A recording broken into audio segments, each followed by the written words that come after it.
الحمد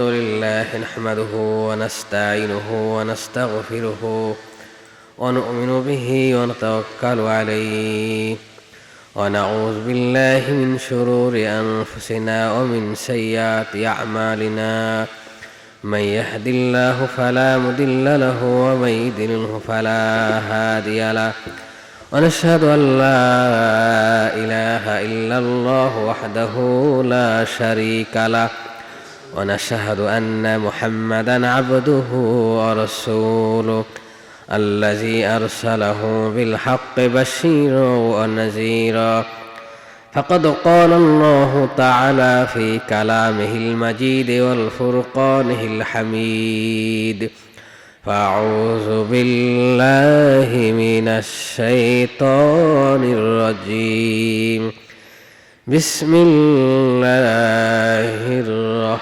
الرحمن الرحيم إن الله يأمر بالعدل والإحسان وإيتاء ذي القربى وينهى عن الفحشاء والمنكر والبغي يعظكم لعلكم تذكرون وقال النبي صلى الله عليه وسلم الإمام العادل وشاب نشأ في عبادة الله معلق في المساجد أو كما قال النبي صلى الله عليه وسلم وقال تعالى في شان حبيبه ومحبوبه ومعشوقه مخبرا وآمرا إن الله وملائكته يصلون على النبي يا أيها الذين آمنوا صلوا عليه وسلموا تسليما درشر پوری اللهم صل على محمد وعلى آل محمد كما صليت على إبراهيم وعلى آل إبراهيم إنك حميد مجيد اللهم بارك على محمد وعلى آل محمد كما باركت على إبراهيم وعلى آل إبراهيم إنك حميد مجيد بلغ العلا بكماله كشف الدجى بجماله حسنت جميع خصاله صلوا عليه وآله راہے میرے مسکن حوالی کعبہ بنے میرے مدفن دیار مدینہ بلغ العلا بکمالہ کشف الدجى بجمالہ حسنت جميع خصاله صلوا عليه وآله বাজি সে দামামা বাদরে আমামা শিরুচা করি মুসলমান বাজি সে দামামা বাদরে আমামা শিরুচা করি মুসলমান দাওয়াত এসেছে ফিলিস্তিনে যাওয়ার ডাক এসেছে ফিলিস্তিনে যাওয়ার ভাঙ্গা কিল্লায় ওরে নিশান খলিফার বেশে শাসন করিত আদা জাহান তালে দেওয়া জামা গায়ে আটার বস্তা পিঠে করে নিয়া সেবিত দুস্থ মায়ে আজ কোথা গেল সেই সোনার মানুষ কোথা গেল সেই তৌহিদি সন্তান কোথা গেল সেই সোনার মানুষ কোথা গেল সেই ঈমান লা ইলাহা ইল্লাল্লাহ লা ইলাহা লা ইলাহা লা ইলাহা ইল্লাল্লাহ লা ইলাহা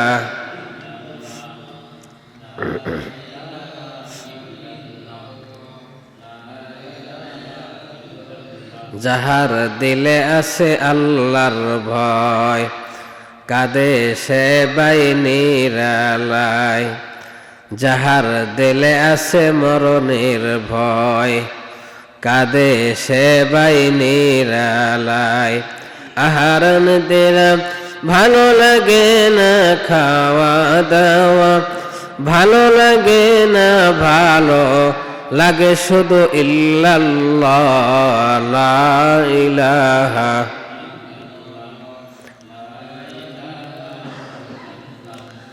লা ইলাহা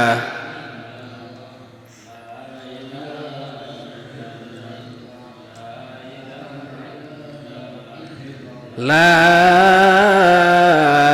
ইলাহা ইল্লাল্লাহ মুহাম্মাদুর রাসূলুল্লাহ সাল্লাল্লাহু আলাইহি ওয়াসাল্লাম।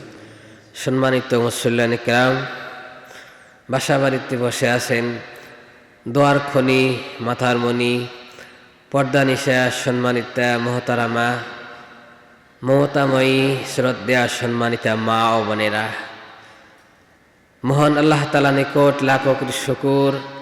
মহান আল্লাহ আমাদেরকে পবিত্র জুমার দিন পবিত্র জুমা আদায় লক্ষ্যে পুরুষ ভাইদেরকে মসজিদে আসা এবং মা বোনদেরকে বাড়িতে যায় নামাজ বিছিয়ে বয়ান শোনা এবং জোহরের নামাজের প্রস্তুতি গ্রহণ করা, উভয় পক্ষকেই আল্লাহ তাআলা আল্লাহর হুকুমের জন্য কবুল করেছেন। আল্লাহ তাআলা আমাদেরকে আল্লাহর হুকুম মানবার, আমল করার, পালন করার তৌফিক দান করেছেন। সেই মালিকের দরবারে, সেই রাজাদিরাজ মহাদিরাজ মহান সত্তা মহান প্রভু মহান মালিকের দরবারে আমরা সবাই শুকরিয়া আদায় করে বলি আলহামদুলিল্লাহ। আমরা মহান আল্লাহ তাআলা নিকট আরেকবার শুকর আদায় করি এই জন্য আল্লাহ তাআলা আমাদেরকে দ্বীন ইসলামের নিয়ামত দান করেছেন, প্রিয় নবী প্রিয় উম্মত হওয়ার তৌফিক দান করেছেন। আল্লাহ তাআলা আমাদেরকে পৃথিবীতে শ্রেষ্ঠ মানুষ হিসাবে প্রেরণ করেছেন। আল্লাহ তাআলা আমাদেরকে শ্রেষ্ঠ গ্রন্থ দান করেছেন। সর্বোপরি আল্লাহ তাআলা আমাকে আপনাদেরকে সুস্থতার নিয়ামত দান করেছেন। আমরা আবারও বলি আলহামদুলিল্লাহ। অতঃপর লাখো কোটি দরুদ ও সালাম সেই নবীর প্রতি, যেই নবীকে সৃষ্টি না করলে মহান আল্লাহ লৌহ কলম আরশ কুরসি নবমণ্ডল ভূমণ্ডল সবুজ শ্যামল সুন্দর পৃথিবীর মুখ আমি আর আপনি দেখতে পারতাম না।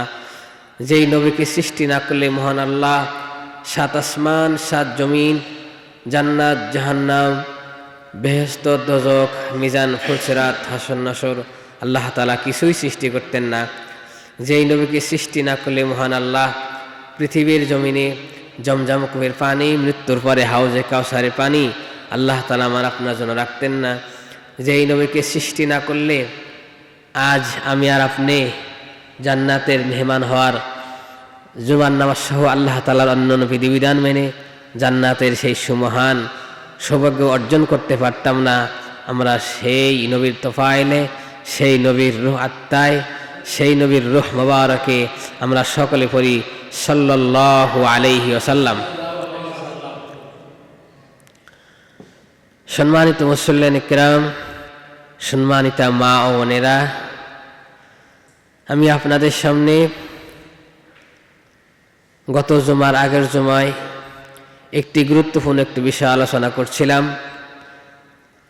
সূরাতুল আন-নাহলের 90 নম্বর আয়াতে কারিমা আল্লাহ তাআলা আয়াতের মধ্যে কি বলেছেন, কি করতে বলেছেন, এই আয়াতের শানে নজুল আপনাদের সামনে আলোচনা চলছিল। প্রথম জুমায় আলোচনা চলছিল শুধু শানে নজুল, তারপরে গত জুমায় আলোচনা হয়েছিল আল্লাহ তাআলা এখানে তিনভাবে ইনসাফ প্রতিষ্ঠা করতে বলেছেন। আজকে ইনশাআল্লাহ আমরা আলোচনা করব যে ইনসাফ প্রতিষ্ঠা যে আল্লাহ করতে বলেছেন, ন্যায় বিচার, এই ন্যায় বিচার আমরা কিভাবে করব এবং ন্যায় বিচারের প্রতিদান আল্লাহ তাআলা কিভাবে দান করেন, ন্যায় বিচার করলে লাভ কি, ইনশাআল্লাহ আজকের আলোচনা হবে। সম্মানিত মুসল্লিয়ান কিরাম, সম্মানিত মা ও বোনেরা, কোরআন শরীফের এই আয়াত সূরা আন-নাহলের 90 নম্বর আয়াতে কারিমাতে আল্লাহ তাআলা বললেন, দুনিয়ার মানুষ তোমরা যার যার জায়গা থেকে ইনসাফ প্রতিষ্ঠা করো, ইনসাফ কায়েম করো, ন্যায় বিচার করো। আল্লাহ তাআলা অন্য আয়াতে বলেছেন, তুমি যখন সত্যের পক্ষে সাক্ষী দিবে, সত্য কথা বলবে, সত্যের পথে থাকবে, সত্যের পক্ষে সাক্ষ্য দিবে, যদিও তোমার পরিবারের, তোমার বাবা, তোমার মা, তোমার ছেলে, তোমার মেয়ে, তোমার পরিবারের অথবা যে কোনো আত্মীয় স্বজন সবাই যদি বিপক্ষে যায়, তারপরও যদি তুমি ইনসাফ কায়েম করো, প্রতিষ্ঠা করো, ন্যায় বিচার করো, তাহলেই তুমি প্রকৃত মুমিন হিসেবে আল্লাহর নিকট গণ্য হবে। সুবহানাল্লাহি বিহামদিহি। তাহলেই তুমি ইনসাফ প্রতিষ্ঠাকারী হবে, ইনসাফগার হবে, ন্যায় বিচার সমাজে প্রতিষ্ঠাকারী হবে, যখনই তুমি সত্যের পক্ষে থাকবে, সত্য কথা বলবে এবং এই সত্যকে প্রতিষ্ঠা করতে গিয়ে, ন্যায় বিচার করতে গিয়ে তোমার আত্মীয় স্বজন, তোমার নিকটতম ব্যক্তিরাও তোমার বিরুদ্ধে চলে যায়। নবী করিম সাল্লাল্লাহু আলাইহি সাল্লাম হায়াতে থাকা অবস্থায়, জীবদ্দশায় একবার এক যুবক, মদিনার বাইরে বাড়ি, তার অনেক দূরে বাড়ি, এই যুবক ছিল ব্যবসায়ী। ব্যবসার ফাঁকে ফাঁকে নবীজির কাছে 3 মাস 6 মাস অথবা বছরে একবার দেখা করার জন্য আসে। সাহাবায়ে কেরাম কিভাবে ন্যায় বিচার করেছেন, ইনসাফ প্রতিষ্ঠা করেছেন, আর আমাদের শিক্ষা হলো সাহাবায়ে কেরাম থেকে। আল্লাহ তাআলা কোরআনে বলেছেন, আমিনু কামা আমানান নাস, তোমরা ঈমান আনো।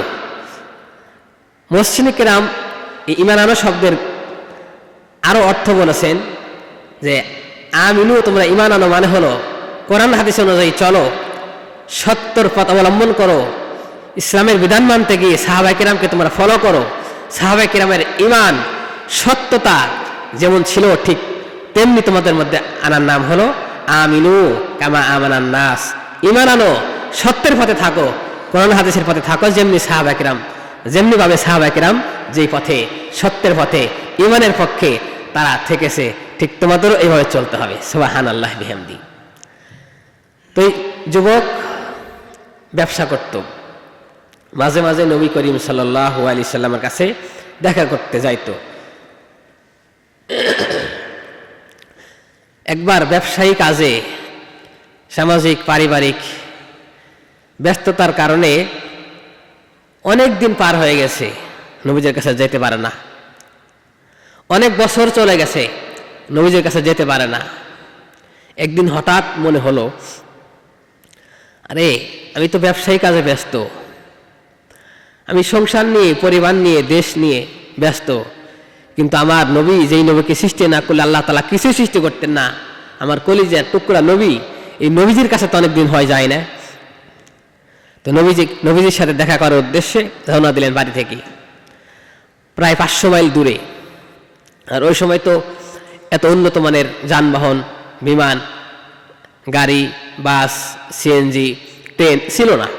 ওই হাতে গোনা 2-1টা ঘোড়া অথবা উট, এগুলো ছিল সওয়ারি। আর বেশিরভাগ মানুষ হেঁটেই ছিল, সব জায়গায় হেঁটে হেঁটে যেত। বেশি দূরে হলে উট বা ঘোড়া নিয়ে যেত। এই যুবক তার বাড়ি থেকে রওনা দিয়েছে, 500 মাইল দূরত্ব রাস্তা, ঘোড়া নিয়ে যাচ্ছে, নবীজির সাথে দেখা করবে। অনেক রাস্তা পাড়ি দেওয়ার পর মোটামুটি মাঝ রাস্তায় গেছে, সকালবেলা রওনা দিয়েছে। যাইতে যাইতে প্রায় দুপুর হয়ে গেছে। এখন মাঝপথে তার শরীরে ক্লান্তি এসেছে, হয়রান হয়ে গেছে, আর ঘোড়াও কেন যেন দুর্বল হয়ে গেছে, পেটে ক্ষুধা লেগেছে, দুর্বল হয়ে গেছে। যুবক চিন্তা করলো এখানে একটু নেমে, রাস্তার মধ্যে নেমে একটু জিরাইয়া রেস্ট নিয়ে পরে যাই। ঘোড়ার পিঠ থেকে নেমে একটা খেজুরের বাগানে ঘোড়াকে রেখে, খেজুরের ছোট ছোট গাছ, চারা মাত্র, একটি গাছের নিচে এই যুবক শুয়ে পড়লো একটা আরাম করার জন্য। আর ঘোড়া খেজুরের বাগান দিয়ে ঘাস খায়। ঘাস খায়, খেতে খেতে এই যে খেজুরের বাগান, এই খেজুরের বাগান ম্যাক্সিমাম খেজুরের চারাগুলো নষ্ট করে ফেলাইতেছে, কোনো কামড়ায়া, কোনোটা পাড়ায়া, অনেক খেজুরের চারাগুলো নষ্ট করে ফেললো। এই খেজুরের বাগানের মালিক ছিল এক বৃদ্ধ, তার দুটা ছেলে ছিল, কিন্তু এই বৃদ্ধ বেশি দেখাশোনা করত, ছেলেরা বেশি আসতো না। দুপুর, চৈত মাস, অনেক রৌদ্র, গা পোড়া রোদ, গরম। এই দুপুরবেলা, দুপুরের খাবারের পর একটু আরাম করবে, আরাম না করে, রেস্ট না নিয়ে এই বৃদ্ধ বলে, বাবারা আমি একটু খেজুরের বাগানটা দেখে আসি, তোমরা থাকো বাড়িতে। ছেলেরা বলল যে আব্বু এখন যেতে হবে না, দুপুরবেলা অনেক রোদ, আপনি রেস্ট করেন। বাবা কোনো কথাই মানে না, কোনো কোনো মুরব্বী আছে না, ছেলেদের কথা, যুবকদের কথা মানে না, একটু প্যারা টাইপের, না আমি যাবই। আর একটা কথা আছে না, মরণ যেখানে থাকে মানুষ না বাড়াতে যায় মরে, মরণ যেখানে থাকে মানুষ নৌকা ভাড়া করে ওখানে যায়, তারপরে মরে, কোথায় যদি কারো মরণ থেকে থাকে। এরপরে গেল কথা না শুনে।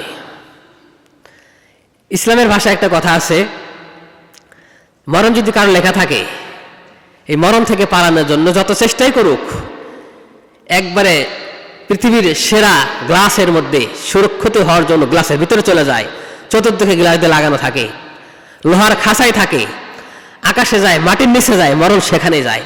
এই জন্য কবি বলে, মরণ থেকে যতই পালাও, মরণ থেকে যতই পালাও, মরণ তোমায় লইবে ঘিরি।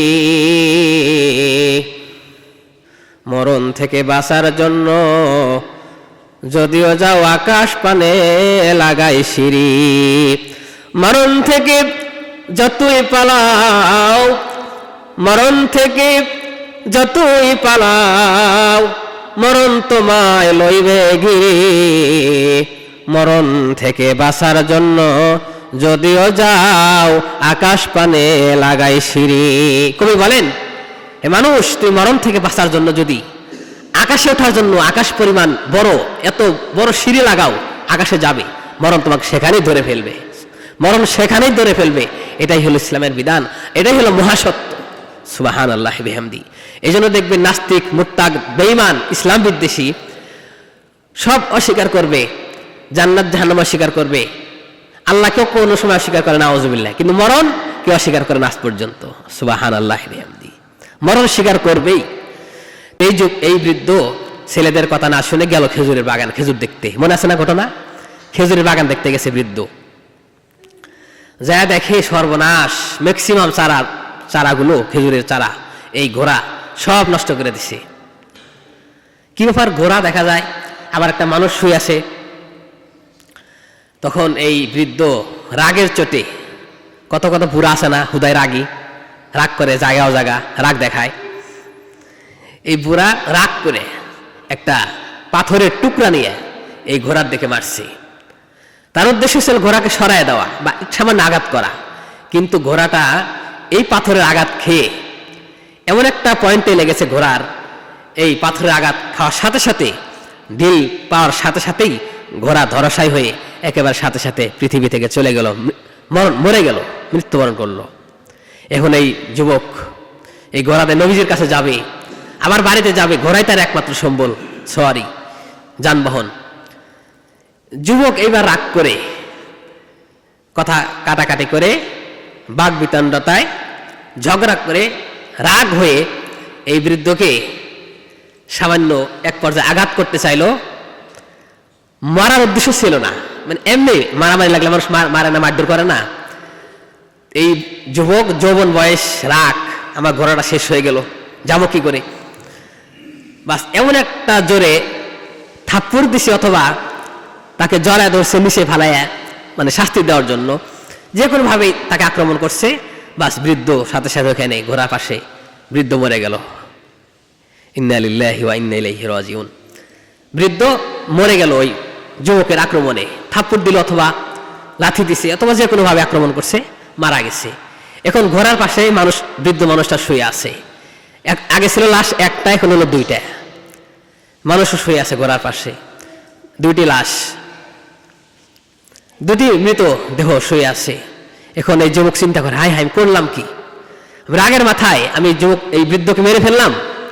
মাথায় হাত দিয়ে, আমাদের দেশে মানুষ আমরা হলে মেরে কিভাবে পালান যায়, দৌড়ায় পালা যেতাম। কিন্তু ওই যুবক, তিনি আল্লাহর নবীর সাহাবী, আল্লাহর প্রকৃত বান্দা, সে ইনসাফ কায়েম করবে, ন্যায় বিচার করবে, এটা তার উদ্দেশ্য ছিল। কোরআনে তার জানা আছে, আল্লাহ ইনসাফ প্রতিষ্ঠা করতে বলছে, যে সত্যের পক্ষে কথা বলতে বলছে, সত্যের থাকতে বলছে। যদি আমার মা, বাবা, ভাই বোন তারা বিরুদ্ধে চলে যায়, তার সত্যের পথে থাকতে হবে, এই আয়াত তার মাথায় আছে। যুবক দাঁড়ায় আছে, কাঁদতেছে, চিন্তা করতেছে, এই বৃদ্ধ লোক কই পাওয়া যায়, পরিবার কোথায়, কই পাবো। তিনি দাঁড়ায় আছে, ঠিকানা তো জানে না, পরদেশী মানুষ। এই মুহূর্তে এই দুইটা যুবক, তার ছেলে, বাবাকে খোঁজার জন্য বেরিয়েছে। কি ব্যাপার, বাবা গেল দুপুরবেলা, রাত হয়ে গেল, এখন আসে না, ব্যাপার কি। তখন ছেলে দুটো খেতে এসে দেখে, চকের ভিতরে এসে দেখে যে খেজুরের বাগান, খেজুরের চারাগুলো নষ্ট হয়ে প্রায় মরে যাওয়া, সবগুলো ভেঙে পড়ে আছে।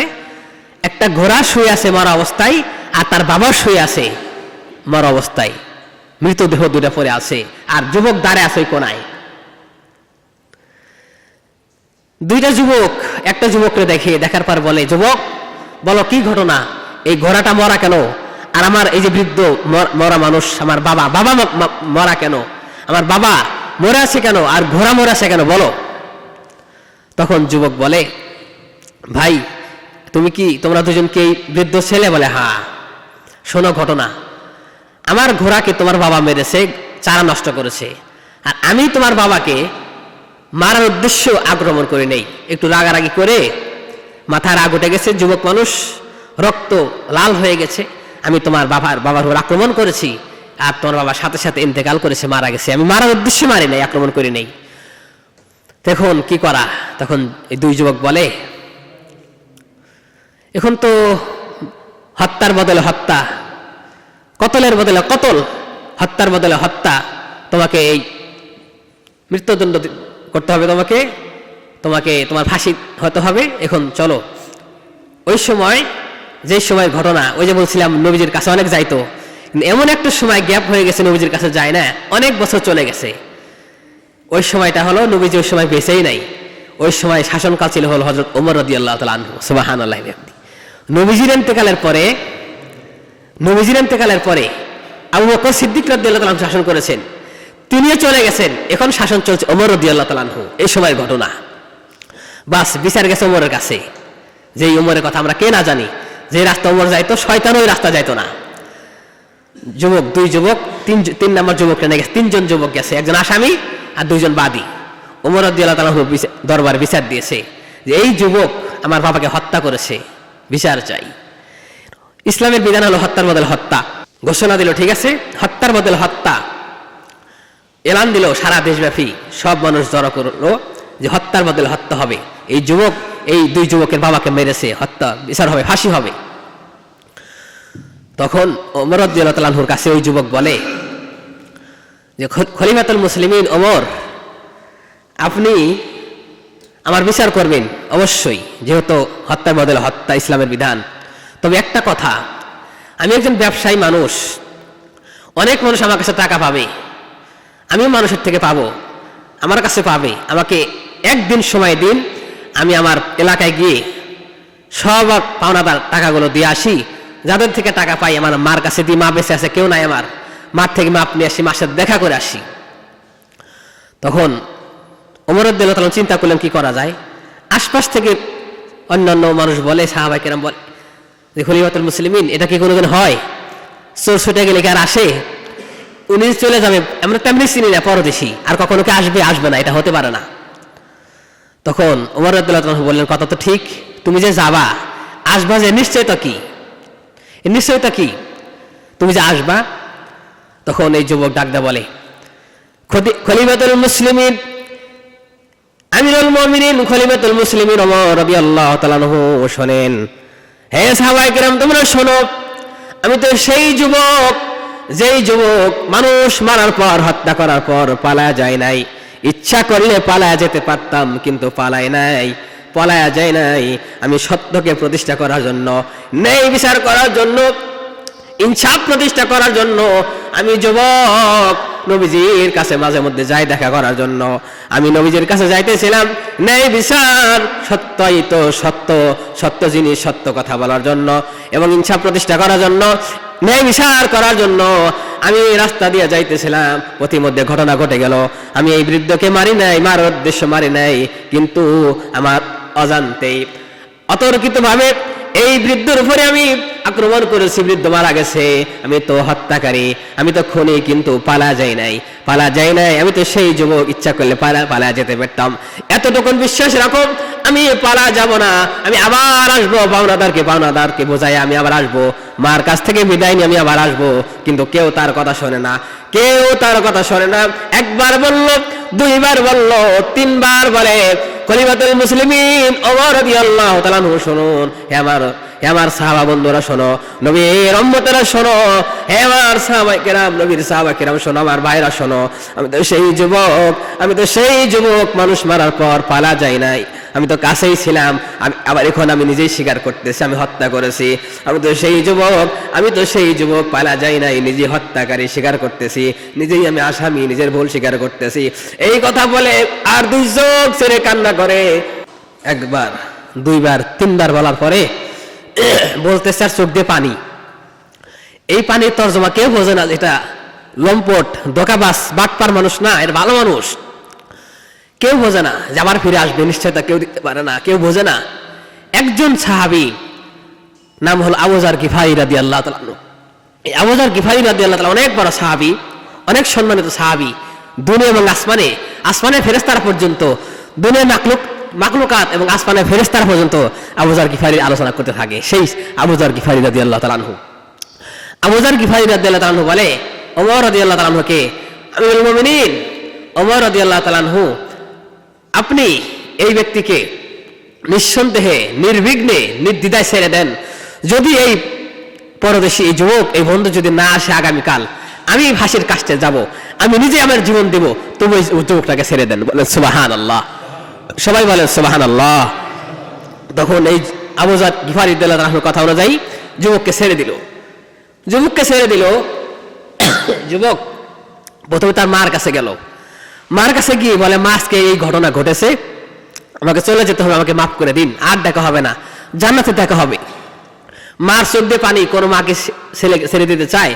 কোনো মা কি তার ছেলেকে এইভাবে বেরিয়ে দিতে চায়?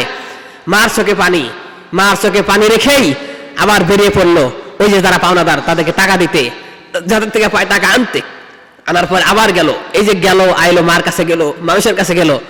এর ফাঁকে ওমর রাদিয়াল্লাহু তাআলা আনহু পরের দিন, বৃহস্পতিবারের ঘটনা, পরের দিন শুক্রবার জুমার নামাজের পরে তার ফাঁসি হবে।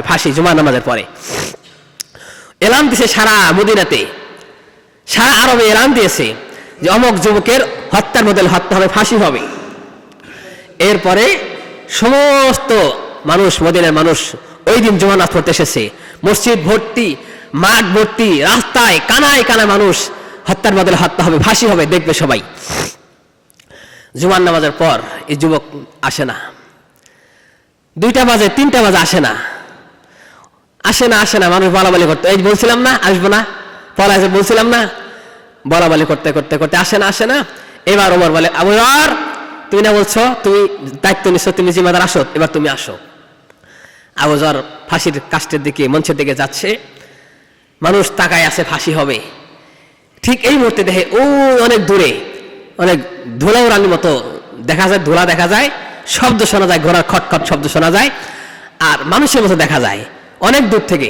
দেখতে দেখে যে একেবারে কাছে এসে গেল, একটা ঘোড়া দেখা যায়, আর ঘোড়ার দেখে মানুষ দেখা যায়। সুবহানাল্লাহ বিহামদি। সব মানুষ অপেক্ষার প্রহর গুনতেছে। বাস এই মুহূর্তে ওই যুবক লাফ দিয়ে নামলো, সবার সামনে নেমে গেল আর সবাইকে সালাম দিয়ে বলল, আমিরুল মুমিনিন, আমার সাহাবা বন্ধুরা শোনো, আমার দেরি হয়ে গেল। আমার দেরি হওয়ার কারণ হলো আমি মার কাছে গেছি, আমার কাছ থেকে আবার মানুষের কাছে গেছি, আবার মার কাছে গেছি, অনেক মানুষ পাওনা দাওনা ছিল, আমি ব্যবসায়ী ছিলাম, এই জন্য অনেক দেরি হয়ে গেল, আমাকে মাফ করবেন। এবার দৃশ্য থেকে সবার আগে তো শুধু আবু যর গিফারি দায়িত্ব নিয়েছিল, যুবকের চোখে শুধু পানি। আর এইবার এই দিন আজকের ঘটনায় সমস্ত মানুষের চোখে পানি। ওই দুই যুবক ডাক দে বলে, আমিরুল মুমিনিন খলিফাতুল মুসলিমিন, আজকে আমার বাবার হত্যাকারীর বিচার হবে, আমার বাবার হত্যাকারীর ফাঁসি হবে, বিচার হবে। আর আজকের জুমার দিনের পর সমস্ত আরববাসী এসেছে, সমস্ত মদিনাবাসী এসেছে বিচার দেখার জন্য, হত্যার বদলে হত্যা দেখার জন্য। খলিফাতুল মুসলিমিন ওমর, আমি আমাদের পক্ষ থেকে বলি, ওই যে যুবক আজকে আসছে সেই যুবক পলায়া যায় নাই, আমানত বুঝাই দিয়া মার কাছ থেকে বিদায় নিয়ে এসেছে। এ খলিফাতুল মুসলিমিন, একটু তার দিকে তাকান, তাকে কোনো কথা বলেন, কোনো কথা আছে কিনা। মানুষ ফাঁসির আগে জানতে চায় তার মনে কি চাওয়া কি পাওয়া আছে, এই জন্য তার থেকে জিজ্ঞেস করেন। এই যুবক চোখের পানি ছেড়ে বলে, খলিফাতুল মুসলিমিন, আমার কোনো চাওয়া নাই, কোনো পাওনা নাই, আমি ন্যায় বিচার করার জন্য, ন্যায় ইনসাফ প্রতিষ্ঠার জন্য, ন্যায় বিচার কায়েম করার জন্য, ইনসাফ প্রতিষ্ঠা করার জন্য, ন্যায় বিচার করার জন্য আমি কোরআনের আয়াত আমি ভালো করে জানি আর বুঝি, এই জন্য আমি এই দুই যুবকের বাবাকে হত্যা করেছি। এখন আমাকে ফাঁসি দেন, কোনো আফসোস নাই, কোনো দুঃখ নাই, কোনো কষ্ট নাই। আমি ফাঁসি দেওয়ার সাথে সাথে আল্লাহ চাহে তো আল্লাহর জান্নাতের মেহমান হয়ে যাব। সুবহানাল্লাহ। যুবকের চোখে পানি। যুবকের এই দৃশ্য দেখে ওই দুই যুবক কান্দে। ওমর এমন মানুষ পৃথিবীতে আছে কখনো জানতে পারি নাই, বুঝতে পারি নাই যে নিজের জীবন দেওয়ার জন্য বাবা মার কাছ থেকে মানুষের কাছ থেকে ফিরে আসে জীবন দেওয়ার জন্য। দুই যুবক কান্দে। খলিফাতুল মুসলিমিন কি করা যায়, সাহাবায়ে কেরাম কান্দে, সবার চোখের পানি। এমন দৃশ্য কে কোনো আছে পৃথিবীতে? এমন মানুষ আছে ইনসাফ কায়েম করার জন্য, প্রতিষ্ঠা করার জন্য, ন্যায় বিচার করার জন্য? এমন মানুষ কি দুনিয়ায় পাওয়া যায়? নিজের জীবন দেওয়ার জন্য নিজেই চলে আসে। সবার চোখে পানি, এমনকি ওমর রাদিয়াল্লাহু তাআলা চোখে পানি। আরে কি দৃশ্য দেখতেছি, কি দেখলাম! এমন মানুষ আমার খেলাফত আমলে, আমার শাসন আমলে এমন মানুষ আল্লাহ সৃষ্টি করেছেন, এমন মানুষ আল্লাহ দিয়েছেন। আমি অনেক সৌভাগ্যবান, আমি অনেক শুকরিয়া আদায় করতেছি আল্লাহর কাছে। শুকরিয়ার জন্য কান্দে। যুবকের মায়া কান্দে, ওই দুই যুবকও কান্দে, সমস্ত সাহাবায়ে কেরাম কান্দে। সবার চোখে পানি, পানি আর পানি, কান্দার রোল পড়ে গেল। সুবহানাল্লাহ। সমস্ত ময়দানে কান্নার রোল পড়ে গেল, কান্নার কান্না, হাওয়াও করে সবাই কান্না। ঠিক এই মুহূর্তে ওই দুই যুবক ডাক দেয়া বলে, খলিফাতুল মুসলিমিন ওমর, এই মুহূর্তে আমরা বললাম আমার বাবার হত্যাকারীর বিচার করতে হবে না, আমার হত্যাকারী বিচার করতে হবে না। আমরা দুই ভাই এই যুবককে মাফ করে দিলাম। সুবহানাল্লাহ। জোরে বলেন সুবহানাল্লাহ। যুবক দুইজন ডাক দেয়া বলে, দুই ভাই ডাক দেয়া বলে, খলিফাতুল মুসলিমিন, শুধু মাফি করলাম না, এই মুহূর্তে আমাদের যে ধন সম্পদ আছে, জায়গা জমি আছে, এই ধন সম্পদ আমরা দুই ভাই পাবো। এই দুই ভাইয়ের সাথে এই 3 নাম্বার ভাইকেও আপনি নাম লিখে দেন খাতায়, 3 নাম্বার হিসেবে এই ভাইটাকে দিয়ে দেন। কেননা এই ভাই তো সব মুআমালাত ছেড়ে এসেছে, মানুষের কাছ থেকে বিদায় নিয়ে এসেছে, তার মার কাছ থেকে বিদায় নিয়ে এসেছে, তার মা সহ এই মুহূর্তে আমার কাছে চলে আসবে। এই 3 নাম্বার ভাই আপনি লিখে দেন। আমাদের এই মুহূর্ত থেকে, এখন থেকে শুরু করে মৃত্যু পর্যন্ত আমরা 3 ভাই হিসেবে বসবাস করব। সুবহানাল্লাহ। জোরে বলেন সুবহানাল্লাহ। সবাই বলেন সুবহানাল্লাহ। লা ইলাহা ইল্লাল্লাহ, লা ইলাহা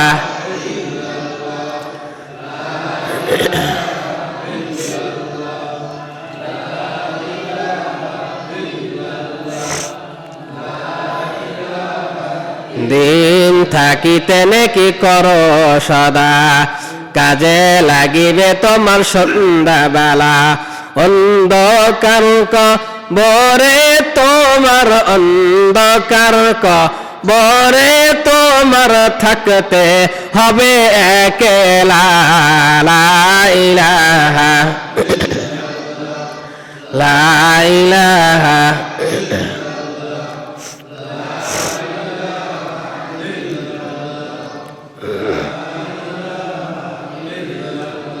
লা ইলাহা ইল্লাল্লাহ রাসূলুল্লাহ সাল্লাল্লাহু আলাইহি ওয়াসাল্লাম।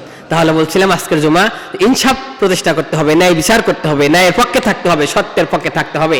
আর সত্যের পক্ষে থাকতে হলে, সত্যের পক্ষে সাক্ষী দিতে হলে, ন্যায় বিচার ইনসাফ প্রতিষ্ঠা কায়েম করতে হলে যদি আমার বাবা মা, আমার ভাই বন্ধু, আমার ছেলে মেয়ে, আমার আত্মীয় স্বজন সবাই যদি বিরুদ্ধে যায় তাও কোনো সমস্যা নাই, আল্লাহ আমাকে ভালোবাসবেন আর আমি আল্লাহর কাছে ইনসাফকারী হিসাবে গণ্য হব। সুবহানাল্লাহি বিহামদি। আল্লাহ তাআলা কোরআন শরীফের অন্য জায়গায় বলেছেন। এই জন্য ন্যায় বিচার ইনসাফ প্রতিষ্ঠা করতে হবে। তাহলে আলোচনা চলছিল সূরাতুন আন-নাহলের 90 নম্বর আয়াতে আল্লাহ তাআলা কি বলছেন, কি করতে বলছেন। আর এই ধারাবাহিকতায় একটা বিষয় ছিল যে ন্যায় বিচার ইনসাফ প্রতিষ্ঠার কথা। আল্লাহ তাআলা আমাদের সবাইকে এই ইনসাফ কায়েম করতে গিয়ে, ন্যায় বিচার করতে গিয়ে, সত্যের পথে থাকতে হলে যত বাধা আসুক সব বাধাকে উপেক্ষা করে আল্লাহ যেন আমাদের সত্যবাদী হিসাবে কবুল করেন, সত্য মানুষ হিসেবে কবুল করেন। ন্যায় ইনসাফ প্রতিষ্ঠা, ইনসাফ কায়েম করার জন্য, ন্যায় বিচার করার জন্য আল্লাহ তাআলা আমাদের সবাইকে কবুল করেন। বলেন আমিন। আরো জোরে বলেন আমিন। আর গত জুমায় বলছিলাম যে ইনসাফ প্রতিষ্ঠা করতে হলে, অথবা আল্লাহ তাআলা এই আয়াতের মধ্যে বলেছেন মূলত তিনটা বিষয় ছাড়তে হবে, নিষেধ মানা যাবে না, আর তিনটা বিষয় আমল করতে হবে। এই তিনের মধ্যে একমাত্র শেষ হলো 3 3 6, 6 মাত্র একটা শেষ হলো ইনসাফ প্রতিষ্ঠা, ইনসাফ কায়েম। আল্লাহ তাআলা ইনসাফের কথা কি বলেছেন। আল্লাহ তাআলা আমাদের সবাইকে হায়াতে বাঁচিয়ে রাখুক। ইনশাআল্লাহ সবগুলো একটা একটা করে বলবো। আল্লাহ তাআলা আমাদের সবাইকে নেক হায়াত দারাজ করুন, জুমাতে আগে আগে আসার তৌফিক দান করুন। আল্লাহ তাআলা সবাইকে ইসলামের সঠিক পথে আমল করার তৌফিক দান করুন। বলেন আমিন। আর জোরে বলেন আমিন।